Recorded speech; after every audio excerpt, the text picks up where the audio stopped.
হ্যাঁ কন্ডাক্টর সাহেব, কাজ কি আজকে শেষ হবে? হ্যাঁ, কাজ আজকে মোটামুটি শেষের দিকে। আমাদের কাজটা আজকে 3 দিনে মোটামুটি অনেক আগাই গেছে।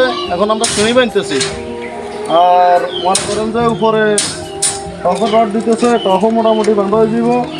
আমাদের এখানে আমরা ডেলি 6 জন করে কাজ করতেছি মোটামুটি আছে। এই যে আমাদের সিনিয়র মিস্ত্রি, উনি আমাদের সিনিয়র মিস্ত্রি, সবাই সিনিয়র এখানে উনি। আর সাইডটার কন্ট্রাক্টটাও আমি নিছি। এই কন্ট্রাক্টে মনে করেন যে কাজ চলতেছে, মোটামুটি আমাদের কাজ শেষ। এদিকটা দেখেন, কার্নিশ এগুলো বাঁধা হয়ে গেছে, আমাদের বিমগুলো কমপ্লিট।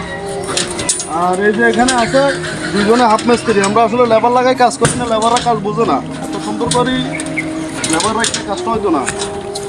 অনেক সুন্দর করে কাজটা করছি। মোটামুটি আমরা মঙ্গলবার বা বুধবার দিকে হয়তো আমরা ছাদ ঢালাই করার একটা প্রোগ্রাম আছে। আর বাকিটা গৃহস্থর লোক আমরা কথা বলি, 2 দিনে 1 দিনের মধ্যে আমরা ছাদের ঢালাইটা মোটামুটি দেওয়ার চেষ্টা করবো। সব মিলে হলো আমাদের কাজটা কিন্তু হয় শেষের দিকে কাজটা বড় তলবে দেওয়া গেছে। মোটামুটি কাজকে 7 লেভেলে দিব, এরপরে মনে করো তো ঢালাই ইনশাল্লাহ। আচ্ছা সিনিয়র মিস্ত্রি সাহেব, কিছু বয়স দিবেন নাকি? ও সিনিয়র মিস্ত্রি বয়স দিত, আচ্ছা যাক।